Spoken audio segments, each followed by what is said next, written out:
ici Dorine, Et Cyril, des investisseurs sereins. après plusieurs années de travail en tant qu'ingénieur, nous nous sommes lancés en investissement immobilier. Après 5 années d'acquisition, nous étions devenus libres financièrement. Dans ce podcast, nous vous partageons les stratégies et les bonnes pratiques pour développer votre intelligence financière. Dans le but non seulement d'être plus riche sur le papier, mais avant tout pour devenir plus libre et plus heureux.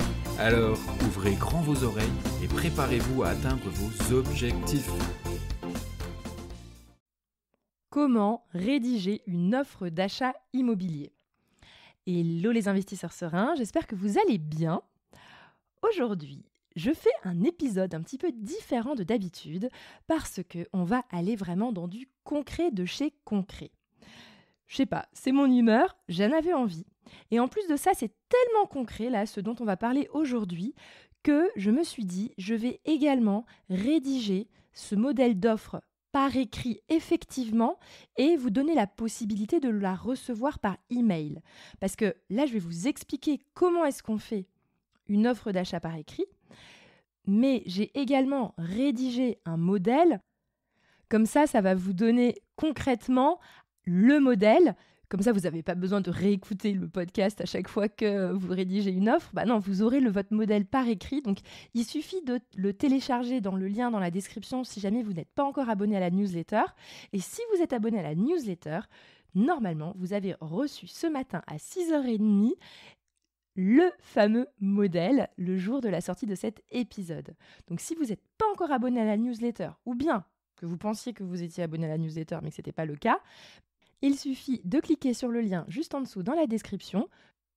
Il suffira de rentrer votre email et je vous envoie dans la foulée votre modèle d'offre. Donc, peut-être que vous avez envie de faire cet épisode et vous avez déjà lu ce modèle d'offre. C'est pas grave, si jamais vous ne l'avez pas lu, vous le recevrez juste après et vous pouvez quand même écouter cet épisode. Donc, venons-en au fameux sujet de comment faire pour rédiger une offre d'achat par écrit. Alors, juste avant de commencer, j'avais d'abord envie de vous donner un peu de contexte, dans le sens où, moi, mon avis est assez clair. Je trouve que quand on débute en investissement immobilier, ou même quand on est déjà très avancé, peu importe, l'offre par écrit, c'est quelque chose, on va dire, de plus facile, de plus sûr, pour, entre guillemets, faire une approche maligne. Pourquoi ? Parce que, en fait, les offres à l'oral, soit elles peuvent être prises très peu au sérieux. L'agent immobilier l'entend, mais s'en rappelle plus, peu importe, il oublie de faire le transfert de l'information. Ou en plus de ça, vous pouvez rentrer dans une discussion téléphonique en live avec la personne au téléphone quand vous faites l'offre et vous allez avoir sa réaction à chaud. Et sa réaction à chaud risque de vous faire, en tout cas, de vous donner envie de refaire une contre-offre au téléphone. Donc en fait, en négociation, le temps tranquille, le temps long, on va dire, est beaucoup plus pertinent parce que être bon en négociation à l'oral, c'est vraiment une autre paire de manches. Donc il faut se simplifier la vie. L'avantage de l'écrit, c'est que vous avez le temps de la rédiger, de bien formuler les choses, de ne pas bafouiller au téléphone. Ce sera beaucoup plus, on va dire, professionnel, ça donnera un aspect plus réfléchi, plus posé, et elle sera prise plus au sérieux. Donc, en général, c'est bien en général, il y a toujours des exceptions, mais en général, c'est plus pertinent, je trouve, de faire une offre par écrit. Maintenant, comment est-ce qu'on la fait ? L'idéal, pour moi, c'est donc d'envoyer un email. Alors, dans le modèle que je vous ai envoyé, vous allez voir, je m'adresse à un agent immobilier parce que la plupart du temps, en général, ce sont des agents immobiliers qui vendent les biens immobiliers. Mais évidemment, vous adaptez le modèle en fonction de votre situation. Vous n'enverrez pas exactement les mêmes phrases si jamais c'est le vendeur. Mais la structure, pour moi, va rester la même. Je pars du principe que vous avez fait un travail de réflexion sur le prix déjà en amont. C'est-à-dire que là, on se retrouve vraiment au moment où vous allez envoyer votre offre. Vous avez réussi à tirer les verres du nez pour savoir un petit peu le potentiel de négociation du bien. Vous avez fait vos calculs. Vous savez aussi un peu le contexte de la vente, à quel point vous pouvez être gourmand et agressif ou bien est-ce que finalement vous allez l'être un peu moins. Ça, c'est pas le sujet du jour. Là, vraiment, on est sur la formulation de comment est-ce qu'on fait pour rédiger cette offre.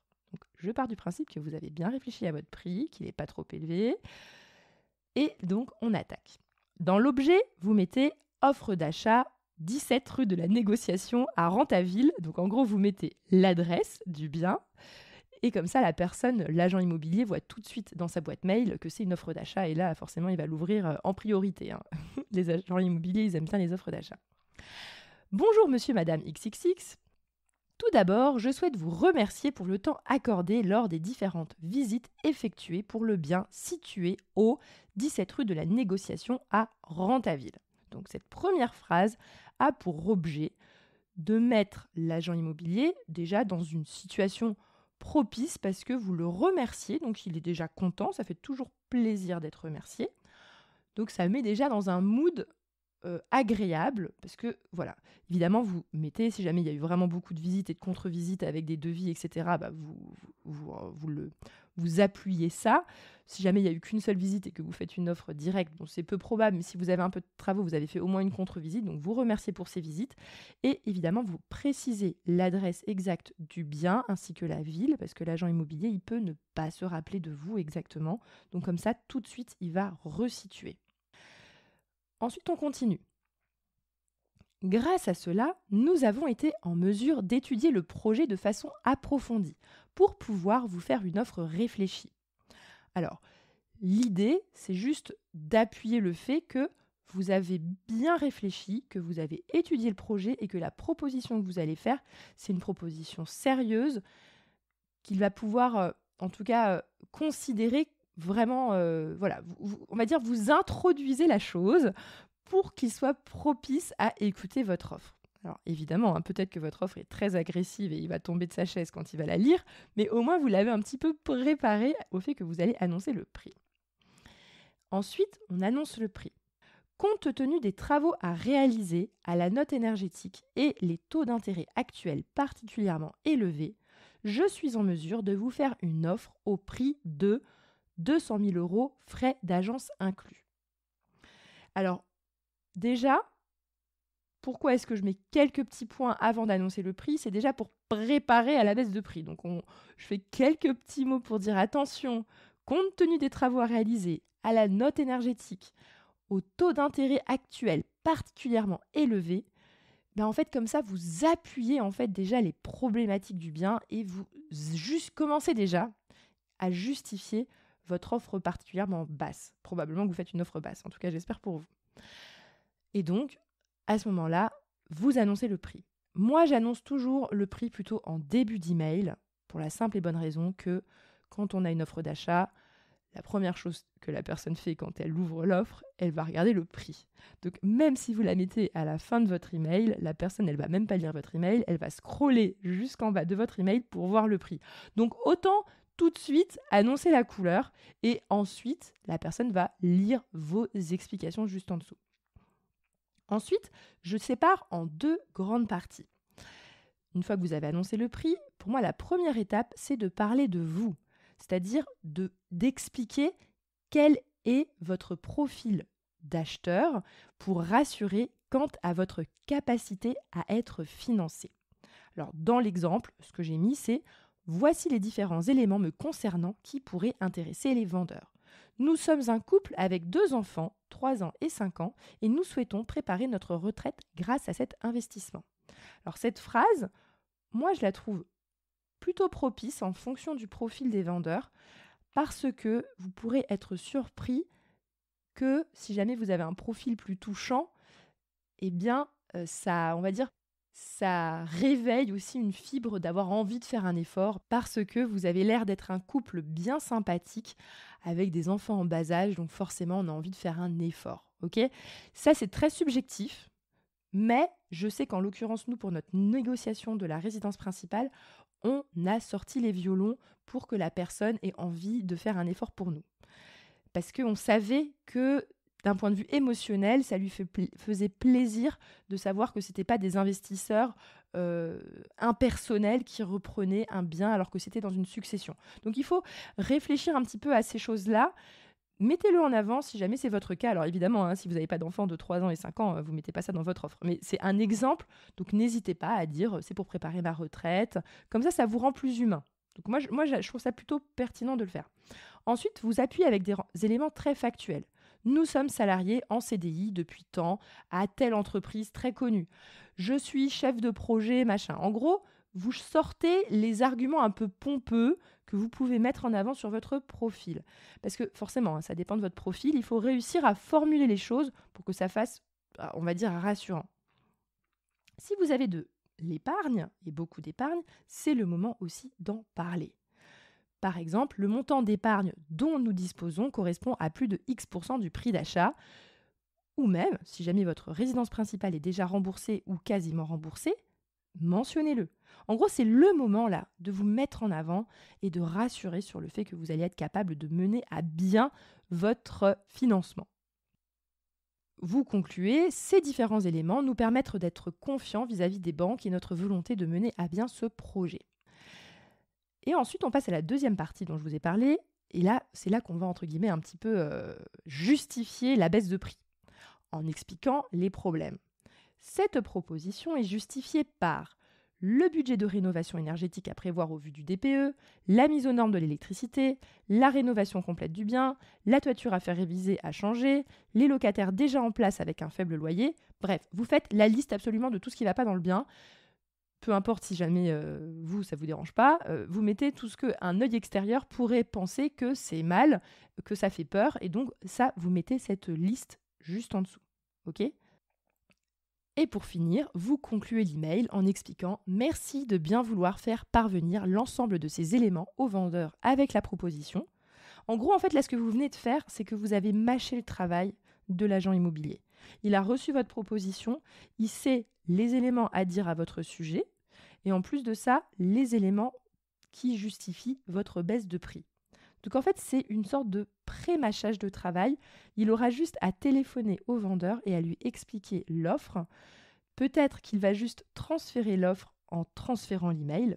Voilà, ça peut être entre guillemets l'agent immobilier qui n'a pas le temps de téléphoner, mais probablement qu'il va prendre le temps de téléphoner, annoncer qu'il a une offre, la présenter et ensuite probablement la transférer. Évidemment, vous concluez avec une date de validité de l'offre. Vous terminez par « Cette offre est valable 7 jours ». Alors, évidemment, vous pouvez faire varier le nombre de jours en fonction de vous, si vous êtes plus ou moins pressé parce que vous avez d'autres offres en cours, ça peut être le cas. Mais nous, ce qu'on fait souvent, c'est qu'on prend en compte le contexte. Si jamais il n'y a pas de contexte particulier pour le vendeur, 7 jours, c'est très bien. Si c'est une succession avec 5 héritiers qui doivent se mettre d'accord, peut-être leur laisser 10 ou 15 jours, c'est peut-être pas plus mal pour qu'ils aient le temps de débattre entre eux du retour à faire par rapport à votre offre. Et évidemment, vous concluez bien cordialement mon nom, mon prénom et avec le numéro de téléphone. Comme ça, c'est très simple pour l'agent immobilier. Il saura vous rappeler dès qu'il aura un retour du vendeur. Alors, juste avant de terminer, je précise, quand vous avez le retour de l'agent immobilier et que vous décrochez le téléphone, premièrement, vous n'êtes pas obligé de décrocher le téléphone tout de suite, au moment où il vous rappelle. N'hésitez pas à vous dire « Attends, je veux être propice lors de cet appel. Donc, je prends le temps de m'isoler, d'être propice et de le rappeler pour avoir le retour des vendeurs. » Il y a des chances qu'il vous rappelle au bout de 7 jours. Hein. Peut-être qu'il ne va pas vous rappeler dans 2 ou 3 jours, mais c'est pas grave, on se détend. Il va peut-être vous rappeler tout de suite en vous disant « Oui, mais l'offre, elle n'est pas assez haute, je ne peux pas faire l'offre comme ça au vendeur, c'est trop bas, nanana. » Ou peut-être qu'il va directement transmettre l'offre, peu importe. Mais ne paniquez pas, n'appelez pas dans les 24 heures après avoir envoyé cet email en mode « C'est bon, vous avez bien reçu l'email ?» Là, vous envoyez juste un message comme quoi, entre guillemets, je sais pas comment dire. Tu vois, c'est comme quand tu viens de passer une nuit avec un jeune homme et puis que tu aimerais bien qu'il te rappelle et dans les 24 heures, ah bah du coup, comment tu... Non. Enfin, non. Du coup, tu passes, entre guillemets, pour la personne qui n'attend que ça et en fait, ça appuie le fait que vous n'attendez que ça et que vous avez que ce bien-là en tête et que vous êtes bien prêt à réaugmenter votre prix si jamais le vendeur ne veut pas. Donc, soyez détachés, essayez de rester calme, de prendre votre mal en patience et d'attendre la suite de votre négociation. Voilà, c'était un contenu un peu intense, je pense. Je ne sais pas parce que moi j'avais, pendant que j'enregistrais cet épisode, le modèle d'offre sous les yeux. Je vous rappelle que si vous préférez aussi avoir un visuel et d'avoir, on va dire, la référence de ce modèle dont je viens de vous parler sous les yeux ou pouvoir faire un copier-coller quand vous voulez faire votre offre, le lien se trouve juste en dessous dans la description.